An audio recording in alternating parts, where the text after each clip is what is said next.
Yo, what it do, well, champions? How's everybody doing out there in YouTube land, Facebook land? Listen, man, what does it mean for you to be wealthy? It's my question for y'all today.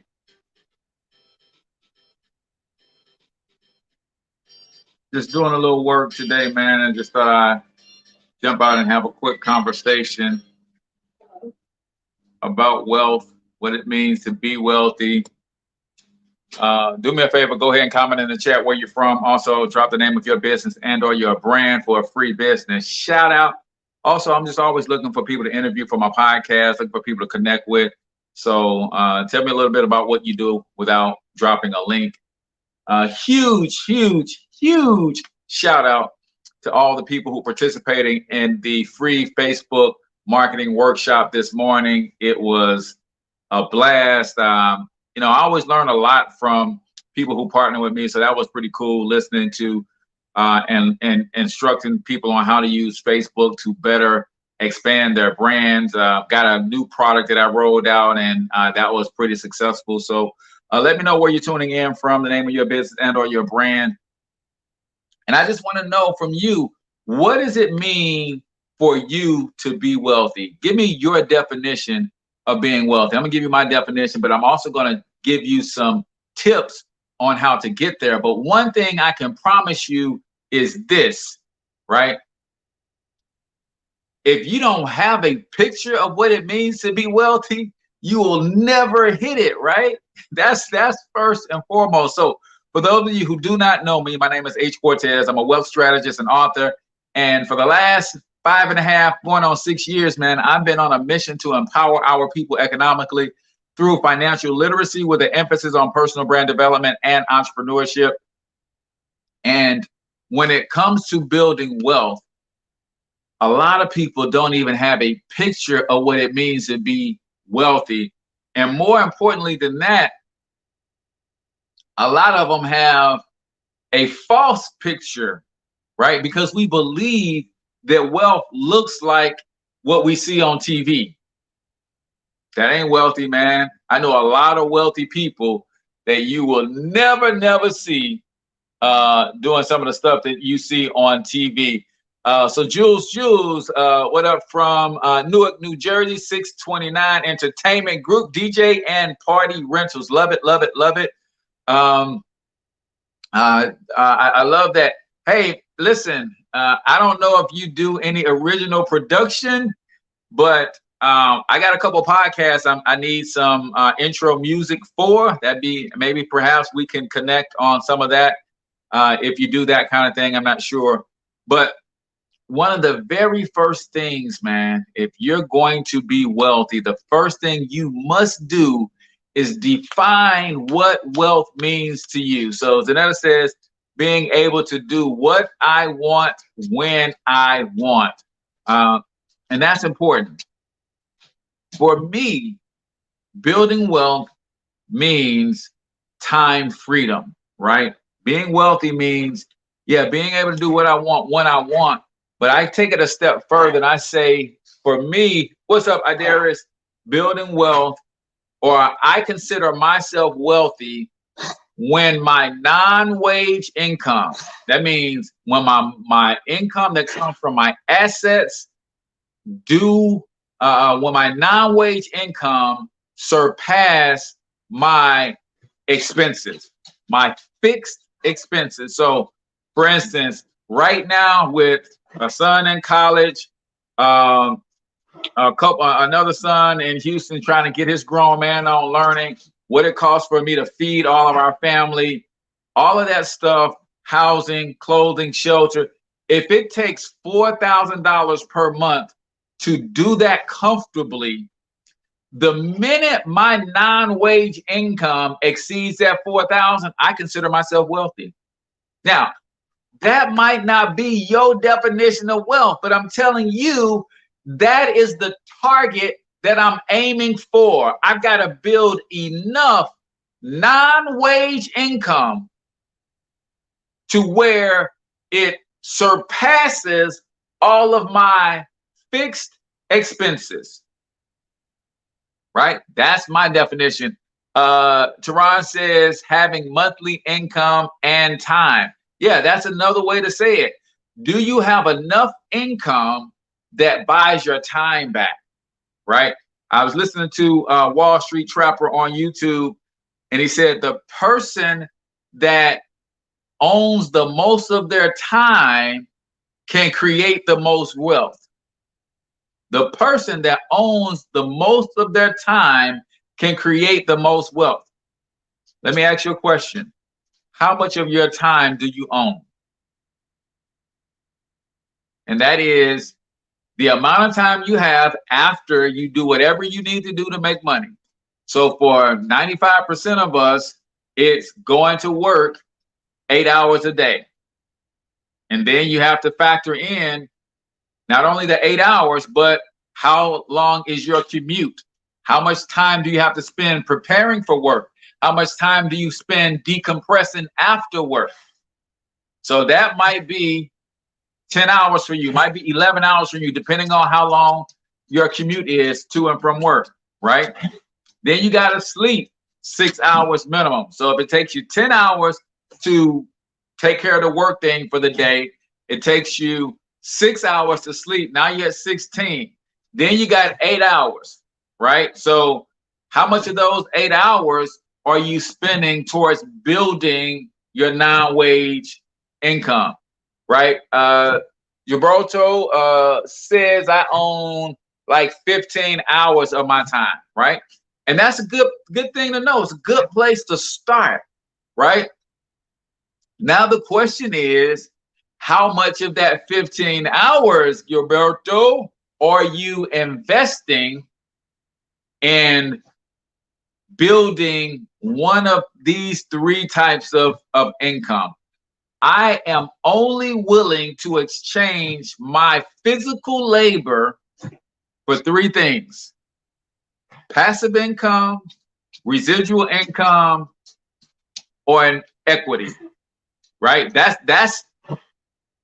Those to me are the only things worthy of me exchanging my physical labor, trading my time. If I'm going to trade or invest my time, on the other end of that investment for me, this doesn't have to be for you, on the other end of that investment for me, there has to be residual income, there has to be either passive income, or I have to get some sort of ownership.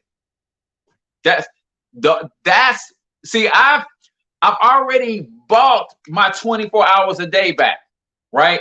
If I don't get up, my non-wage income has surpassed all of my fixed expenses, right? If I don't do nothing on my business every day, my rent is paid for, my utilities, my cell phone, I can feed us, I can clothe us, I can put gas in our vehicle, I can pay the vehicle note. If I don't do nothing in business, I've already done that part. Now, the question is, how much more freedom do I want? See, I have time freedom, but I don't have financial freedom. If I wanted to get on a plane and take my wife to Italy and get some authentic spaghetti, I can't do that right now. But I want to be able to. See, I got the time freedom. I don't have to ask a boss, hey boss, can I go to Italy for lunch and then we'll be back tonight? No, I got the time freedom. I can do that, but I don't have the financial freedom yet. So I want the financial freedom to be able to take my wife on date day to Italy and have some authentic lasagna and then fly back. That's what I want to be able to do.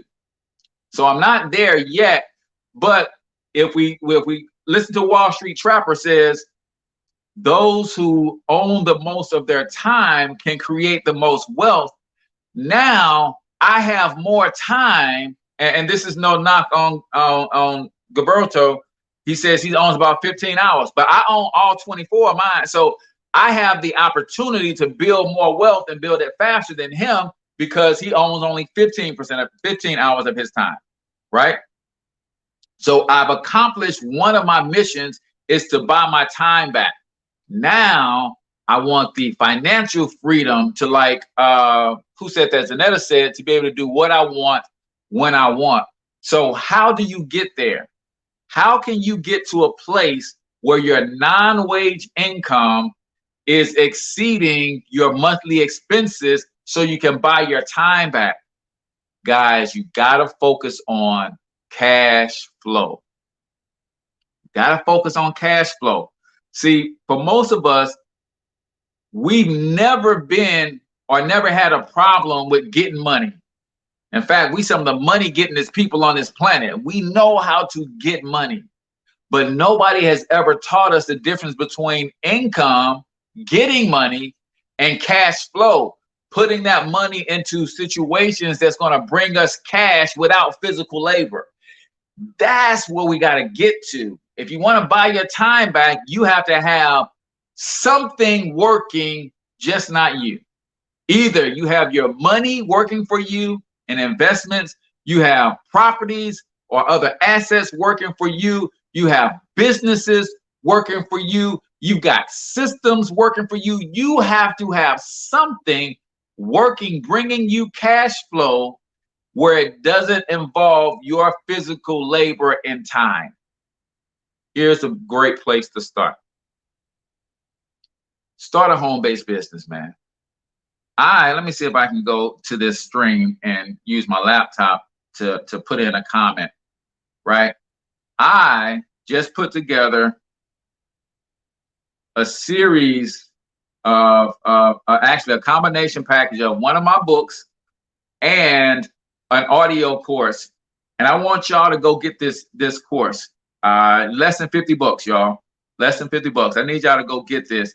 If you're going to go down the road of buying your time back so that you can ultimately build more wealth faster. Let me see if I can find the stream on here. I guess I have to refresh. But the fastest road to you buying your time back is taking one of your gifts, talents, or special abilities and turning that into income. Fastest way, one of the fastest roads. And the reason that's the fastest road is because it's going to increase cash flow for you right now. Let me see if I can find the stream. Okay, there we go. So let me put this in there, man. Less than 50 bucks. You get this book and you get my course on how to become an influencer. Right? So when you start a home-based business, guys, you're going to be able to give yourself an instant pay raise of anywhere from $300 to $600 per month, right? That's for starters. You start, say, somebody give me something that they're passionate about right now. Let's start you a business real quick. What's up, Darian? What's up, Eve? Give me one of your passions right now, and I'm going to show you how the book that I put together for you guys and the course that comes with it, how this transforms your life. Somebody give me something that they are passionate about real quick. And I'm going to show you how simple it is to turn your passion into profit and how it's going to ultimately increase your cash flow. Because remember, if you're going to buy your time, you have to have cash coming in without you working for it, right? So, Teron says real estate. Well, that's easy, Teron, because we know that you're going to go and buy okay, so teaching. Let's do teaching first. So Teron says he loves real estate and he loves teaching. If I'm Teron, I right now today start a blog, a podcast, or a YouTube channel teaching real estate. Believe it or not, Teron, that qualifies you as now having a home-based business. If you're working a regular job, the first thing you do when you make the commitment that says, hey, I have a home-based business, it's a education platform where I teach people about real estate. You go to your job and say, hey, Mr. HR, Miss HR, I need a copy of my tax withholding certificate, right? You're going to take that tax withholding certificate and you're going to readjust it to now reflect that you own a business. your employer gets that certificate back and says, oh, something about Teron has changed. He now owns a business, so we take less taxes out of his check. You just gave yourself an instant pay raise, $300 to $600 per month. That's cash flow, right? As long as you don't go and increase your lifestyle, you've already have been accustomed to living your life off whatever it is you make right now. One of the biggest mistakes people make is every time their cash flow increases, they increase their lifestyle. That's why you have people making six figures and they still broke. They just broke on a higher level. They have nicer things, but they still live check to check. You got to get your cash flow to go up while your lifestyle stays the same, or your lifestyle decreases so that your cash flow can continue to go up. So now that you are a teacher on your own platform, you teach real estate, that's your business. Now your cell phone is a tax write-off. Your internet service is a tax write-off. Set up a room or a place in your household where you're going to have record your videos, your studio. Like right now, I'm in my living room, but normally I'm in my actual office / studio, right? Well, guess what? Now your lifestyle becomes a tax write-off. And here's what makes this different than if you wanted to, say, open a storefront. See, when I have a business that's in the educational and marketing space, everywhere I am, I can do business. I pull up my phone and do a live video from anywhere, I'm in business. So I got more tax write-offs than the person who owns a traditional storefront business, right? Now, you got an extra $300 to $600 per month in cash flow. What can you do with that to increase your cash flow even more? You might want to invest it.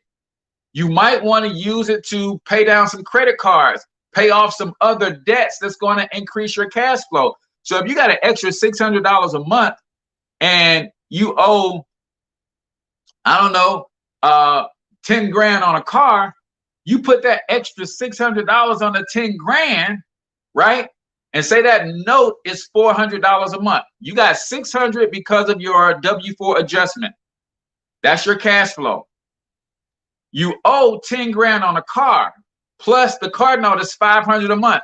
You're paying $500 a month, and you're adding the $600 a month. And now in 12 months, that car note disappears. Now your cash flow is $1,100 a month. You're starting to get to a place where without me working, I have all of this extra money. Now you have to figure out, how do I make the podcast, the YouTube channel, the blog, how do I make that create or generate revenue? And then you got to get that to a place where off my blog alone, off my YouTube videos alone, because what I did was I created a membership that teaches people. So I teach people for free about real estate. And then those who want a deeper dive, I've got a membership where they pay me $20 a month. Right? They pay me $20 a month. What's going on, Ajetta? They pay me $20 a month to be in this membership. And say you've got, I don't know, 100 members and they're paying you $20 a month, right? That's $2,000 per month. Or is it, no, that's $20,000 per month, right? So now, because you started a blog, a business, you got some cash flow, you use that to pay off a debt, that increase your cash flow, you bought you some equipment, maybe you bought you some advertisement. Now you start getting people into your group where you teach them privately about real estate. Now you got a subscription of 100 people paying you $20 a month. That's $2,000 a month. Now you start saying, okay, I've got cash flow of $1,100 that I had before I started my business because I paid off my car. I adjusted my W-4. Now I got these members in this subscription place, right? And they're paying me $2 grand a month. So now I got $3,100 in cash flow. The question is Is that enough for you to live on without working? Depending on where you live, it could be. If you live in somewhere like New York, it certainly isn't, right? So now, how do I scale that up, right? How do I scale the $3,000 in cash flow up? So maybe you got your membership popping, you've got your YouTube videos popping, you got your blog, you got everything popping, but you need another $3,000 per month. Maybe because your brand is strong, now you have a line of t-shirts that you're selling, right? 25 bucks a t-shirt. And you're selling 40 of those every month, right? Now you start to see how cash flow is more important than income. What's left over after you pay all of your bills? A home-based business is the key. So if you go to my website, thorntononlinemarketing.com, I put the link in the chat. You get my book, Monetize My Life, right? That's going to show you 4 incredibly simple ways to turn your passion, any passion, into profit, right? Then you get my course, How to Become an Influencer. That's going to break down for you. Let me just kind of go through what it's going to break down for you. That course is going to help you identify your niche. That course is going to help you create your mission statement, your messaging. It's going to help you learn the psychology of brands, followers. It's going to help you develop a thriving community around you. It's going to help you create the content plan that you need to get your message in front of people, right? Now, I'm going to just say Muhammad, because my Facebook viewer, my YouTube viewer, I don't want to mess your name up. Danyi Muhammad, I see that much. Says he loves music, right? If you love music, then the name of the game for you is to figure out how can you create cash flow from your love of music, right? So Darren says, but once you leave your job, that additional 600 in cash flow disappears. You are no longer getting that additional money you once paid in taxes because you no longer have the income. That is correct. So you have to figure out how much that's why I said it's your non-wage income, right? So if you leave your job too early, that could be a problem. But if you stay on your job to where you build your non-wage income up to $5,000, $6,000, $7,000 a month, whatever it is that you need, then that's why I said first thing you have to do is identify what wealth means to you. And then you put a number on it. And if you say it costs me $5,000 a month to leave, in order to leave my job, I've got to create a $6,000 a month income from non-wage sources, right?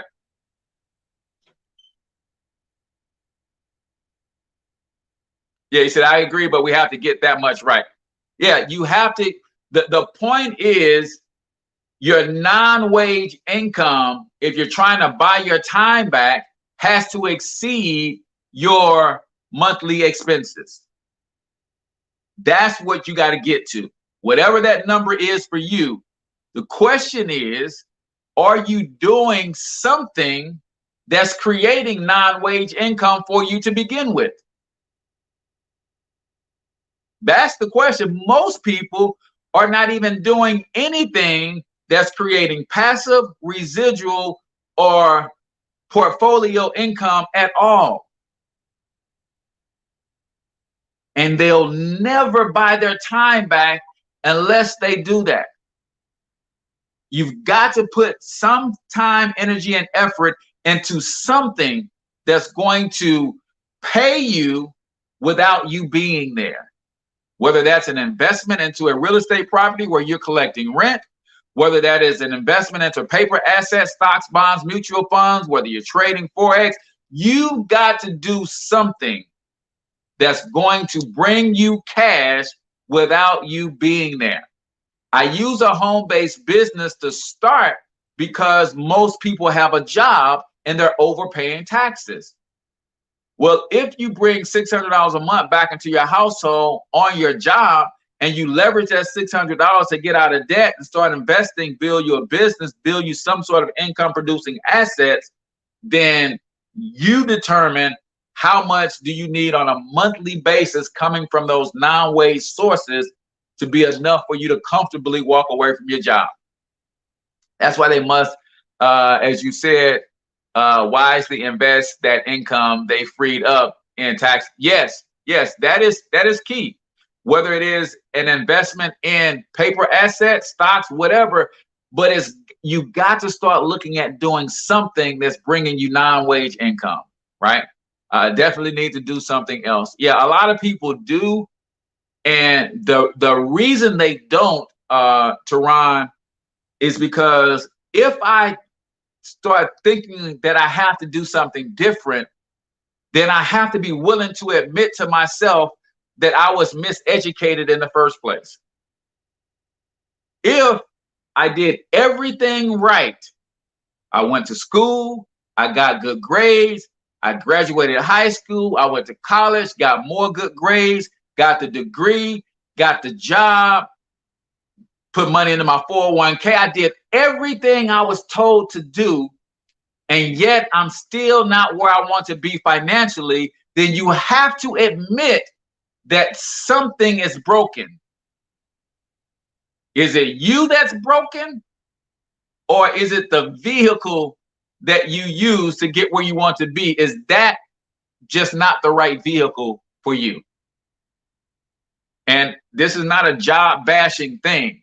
My question is, if we are in a vehicle and we're trying to go to a specific destination, is the vehicle that you've chosen capable of getting you there? I think most people will agree. Even a lot of career people who are going up that career ladder have come to realize that the vehicle that they've chosen is not capable of getting them to the destination that they ultimately want to be in. My favorite example is I live in St. Louis. If I want to go to California, I can go to California in a Ferrari. I can also go to California in a Ford Focus.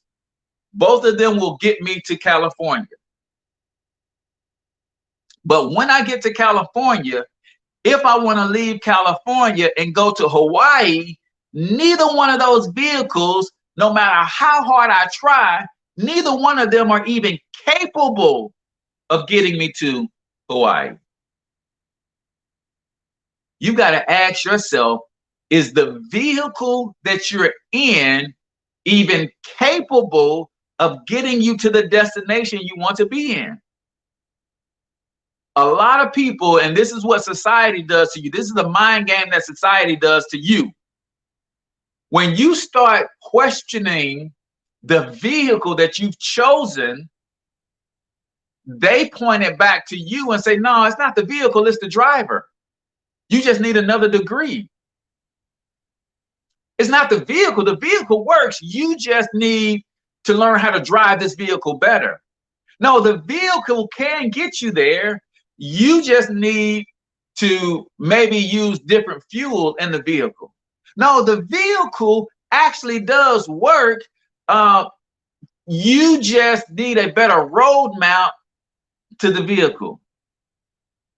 Most of us want to be in Hawaii, but we're driving land-based vehicles and we'll never get there. You eventually have got to get out of that vehicle, even if it's only on a part-time basis, right? When I get to California, I don't sell my Ferrari. I don't sell my Ford Focus, but I do have to get in a boat, a plane, a helicopter, or something to get me across the ocean.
All right, guys. Sorry about that.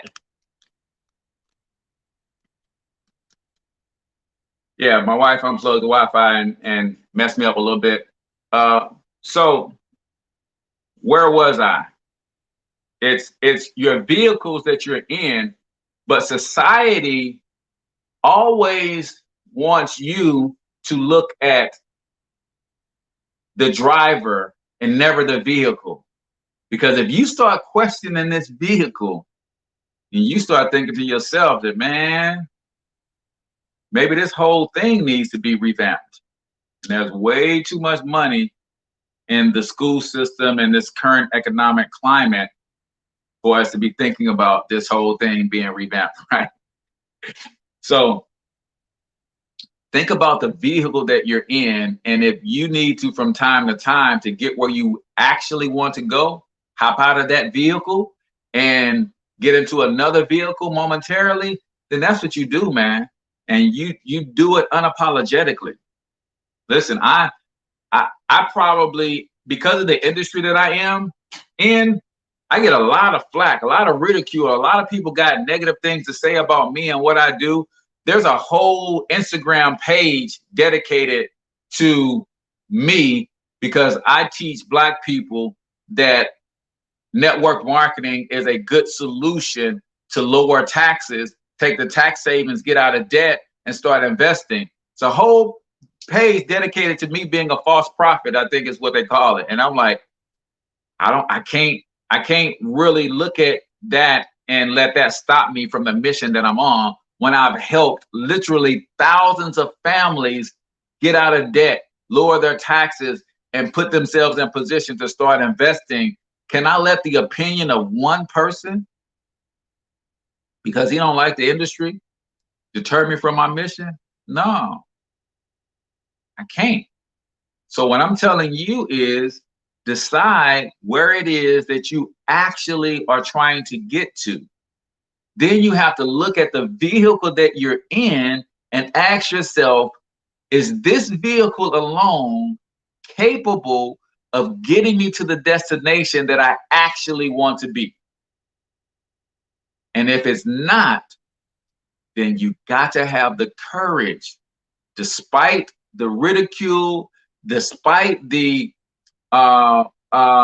shame. I mean, it's funny that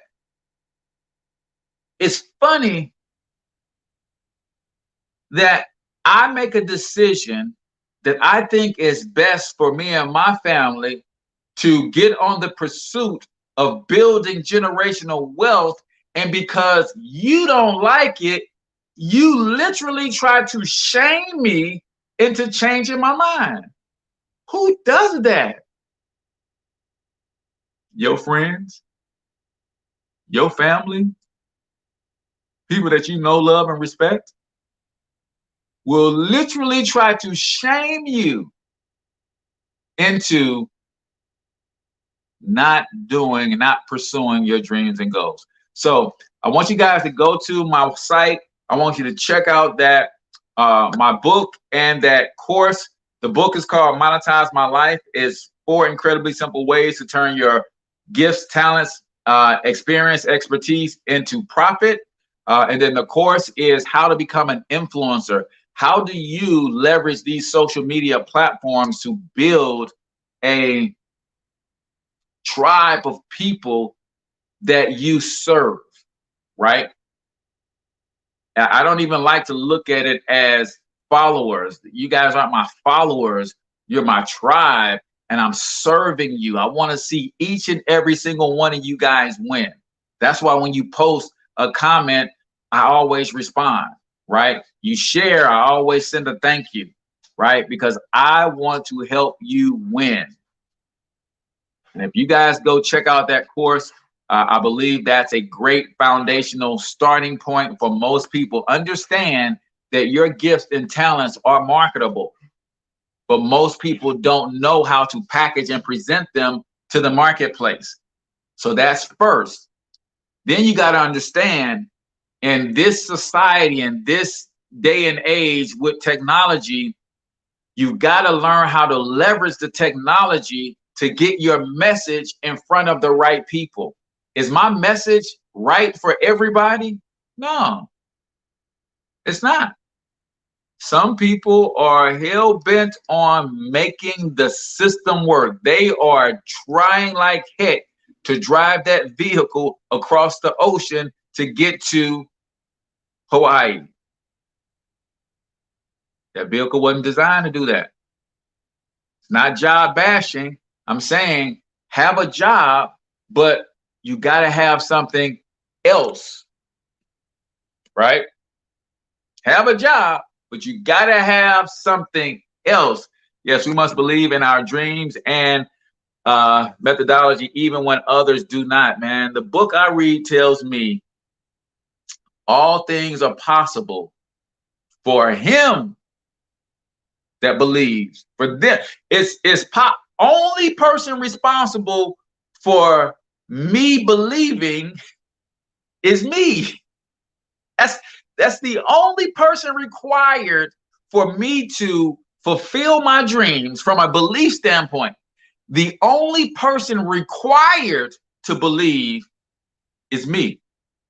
Now, can I get to these places myself?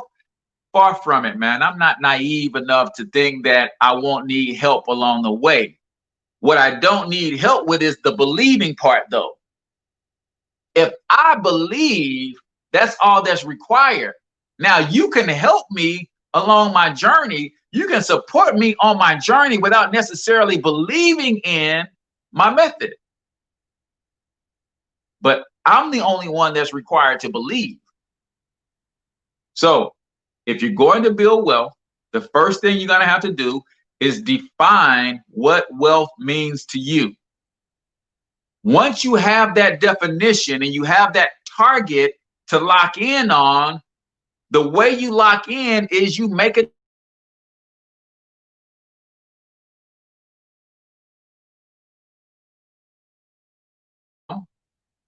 to surpass my fixed expenses. That's the target. The question is, am I going to do it? Okay, if that's the target, am I going to do it or not? Yes, I've decided that I'm going to be wealthy. Okay, great. I defined it. I decided. Next thing I got to do is draw out a plan to hit the target. I decided. I defined it. I decided. I've drawn out a plan. Now I got to discipline myself to execute the plan. Right? That's 4 Ds. I got to define it. I got to decide that I'm going to make it happen. I got to draw out a plan to hit the target. Then I got to discipline myself to execute. And here's the toughest of the 5. Now I've got to disassociate myself from anybody that won't support me or help me reach my goal. You don't have to help me, but at least you have to be supportive and you can stay in the circle. But if you're not going to help and you're not going to support, you got to go. You got to go. And the sad part is sometimes it could be a parent who's non-supportive, who's disrespectful, discouraging. Could be a spouse, girlfriend, could be a brother, sister, cousin, uncle, aunt. And you got to be careful because a lot of times they genuinely believe they're working in your best interest. When I walked off my job to pursue entrepreneurship full time, people genuinely thought they were working in my best interest, encouraging me to stay on the job. But they didn't know that job was killing me on the inside. It was killing me on the inside. It wasn't physically demanding. It wasn't hard. It paid well. But I was dying a little bit inside every day that I went to that job.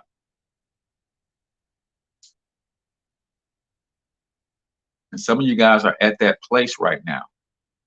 And before I encourage you to walk off the job, I would say, what are you doing to create some non-wage income? What are you doing to expand your existing cash flow so that you can go to the next level? Click on the link in that description. Go get the book, and the course is going to help you out tremendously. I've got a private group also for anybody who has the book and the course, where we talk and I help you kind of work through the book, but also work through some of your ideas and kind of give you some things that you can do. Maybe open up your imagination a little bit about various ways that you can turn your gift into profit. That's the deal, man. So I appreciate everybody for tuning in, man. This was fun. I know we had some technical difficulties, but I think we got through those. And I've got to get my honeydew list together. So I've got a big dresser that I've got to put together. So my wife just went and bought me some new tools, right? I tried to be slick, y'all. I tried to be slick. We had, she had me over her mother's house yesterday, laying down the floor in the kitchen. And I didn't quite get finished. So I said, hey, I'm gonna leave my tools over here so that, you know, my son, he'll come and finish it up. So I left my tools. Then we got this thing that needs to be put together. And it's like, hey, man, left my tools at your mama's house. Don't worry about it. All you need is a screwdriver and a hammer. So she went and got me a new screwdriver set and a hammer so I can put together the doggone dresser. But nevertheless, man, I appreciate you guys for tuning in. Until I talk to y'all next time, I want you to get your money up because you absolutely can do it.